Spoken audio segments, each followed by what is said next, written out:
అన్నం పరబ్రహ్మ స్వరూపం. అందరికీ నమస్కారం. పచ్చం చేసే బాలింతలకు కూడా పెట్టే 2, 3 సంవత్సరాలు నిలవ ఉండే మాగాయ పచ్చడి పెద్ద రసాలు, చిన్న రసాలు కలిపి పెడితే చాలా బాగుంటుంది.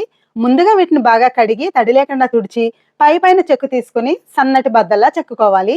2 గిన్నెల ముక్కలకి కాస్త పసుపు, పావు గిన్నెడి కంటే కాస్త తక్కువ కళ్ళుప్పు వేసి కలిపి 3 రోజులు ఊరనివ్వాలి. మూడో రోజు ముక్కలు వాడేసి రసము, ముక్కలు విడివిడిగా 3 రోజులు ఎండబెట్టుకోవాలి. బాగా ఎండిన ముక్కలు రసంలో వేసేసి ఒక రోజు నానబెట్టుకోవాలి.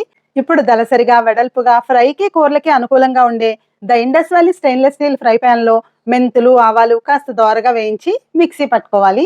అలానే the Indus valley stainless steel కడాయిలో 1 లీటర్ నూపప్పు నూనె వేసి కాగబెట్టి చల్లారనివ్వాలి.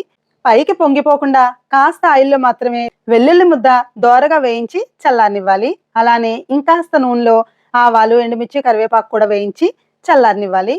ఇప్పుడు నానిన మామిడి ముక్కలు కాస్త మెత్తగా మిక్సీ పట్టుకుని చల్లారిన తాలింపులో ఆవు పిండి, అరగిన్నెడు కారం, మామిడి ముద్ద వేసి బాగా కలిపి 3 రోజులు ఊరాక ఉప్పు, కారం, నూనె సరి చేసుకోవాలి. Thank you for watching.